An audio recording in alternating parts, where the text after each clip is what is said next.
Je m'appelle Dieynaba Sidibé, plus connue sous le nom de Zenix, LFDM, artiste graffeuse, slameuse, membre de l'association Afrique Urbaine où je suis chargée de communication.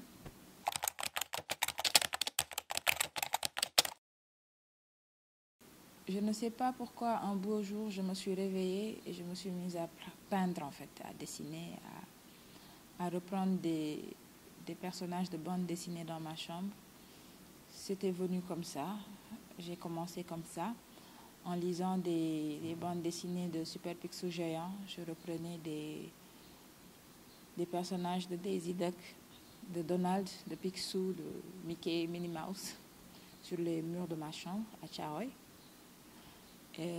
Au fur et à mesure, j'ai commencé à m'intéresser à la peinture. J'étais ado.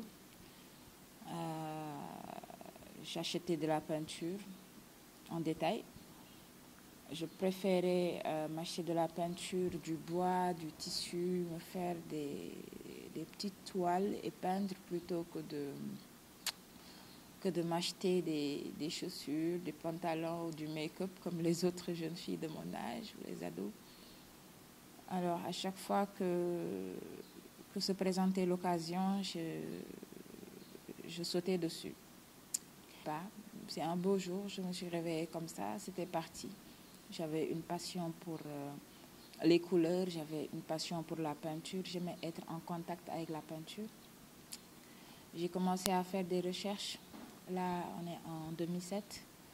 J'ai commencé à faire des recherches et je voyais un peu ce qui se faisait. Je découvrais Leonardo da Vinci, je découvrais les Pablo Picasso, je découvrais Van Gogh. Je regardais un peu ce qui se faisait et j'ai commencé à rêver. Je me suis vue, je me suis dit, dans quelques années, j'aimerais porter un béret et faire le tour du monde. 15 ans après, je ne sais pas, ça se réalise ou on est en chemin encore. Mais c'est comme ça jusqu'en fin 2007 où je découvre un jour à la télé des bonhommes avec des bombes de peinture à la main. Je ne savais pas ce que c'était. Je vois des gens qui peignent un mur. C'était grand, c'était coloré, c'était très vivant. Et c'était le déclic. C'est là que je me suis rapprochée de deux de mes amis qui étaient dans un cybercafé à l'époque à Thiaroye, Karba et Mekap. Et je leur demandais comment faire pour faire du graffiti. Ils m'ont dit, mais graphics, c'est le graffeur à Afrique Urbaine, à Pékin, au complexe. Et c'est comme ça que j'ai atterri ici, au complexe Léopold Sédar Senghor. C'était en 2007. J'avais 17 ans. C'était parti, où je me suis fait adopter par l'association qui m'a ouvert les bras. Donc, depuis lors, je n'ai pas quitté. Je suis restée. J'ai appris auprès de Al-Mokhtar Graphics.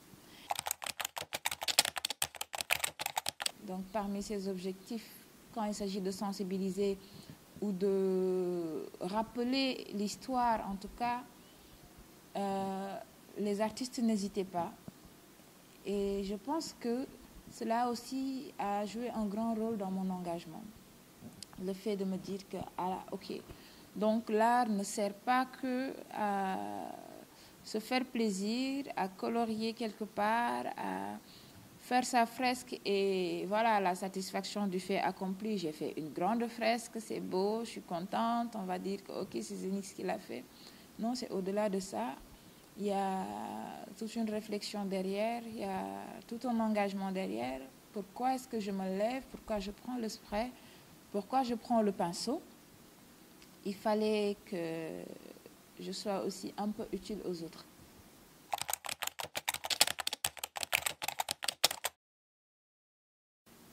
Alors, la question, the question. C'est pas un milieu réputé un peu masculin, très masculin, parce que c'est le hip-hop en général qui est comme ça. C'est un mouvement qui est très masculin. On parle de 98% d'hommes dans ce mouvement. Bon, depuis maintenant une décennie, il y a eu évolution. On a vu beaucoup plus de femmes dans les différentes disciplines du hip-hop. On a vu plus de rappeuses, on a vu plus de graffeuses même. On a vu plus de DJ, on a vu plus de danseuses de breakdance. Et voilà, d'autres qui se sont intéressés à d'autres choses, parce que le hip-hop, c'est très large. C'est peut-être ces 4 piliers fondamentaux qui sont les plus connus. Mais oui, les préjugés, ils n'en manquent jamais. Parce que d'abord, avant d'aller chez les femmes, les préjugés, c'est d'abord chez les hommes déjà pour commencer. Parce que c'était tout un problème pour des hommes de faire du hip-hop à l'époque. Et donc, pour une femme, c'était quasiment impossible.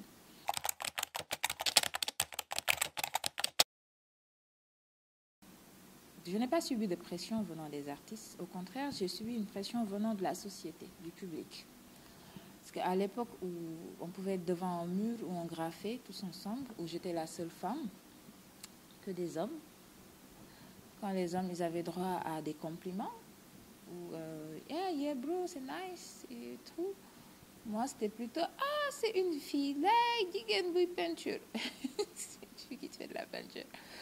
Ou bien, souvent, c'était, attends, je vais te montrer comment on tient un pinceau. Donc, au fur et à mesure, ça a commencé à me peser un peu. Parce que je suis allée à me poser la question, mais qu'est-ce que je fais là, en fait? Parce que c'est comme si c'était normal que les hommes puissent s'exprimer devant ce mur-là, et que pour moi, il y ait un point d'interrogation. What are you doing here? Qu'est-ce que tu fais là? Et parfois, ça allait jusqu'à demal de bureau. Va faire la cuisine, va aider ta maman, des choses comme ça.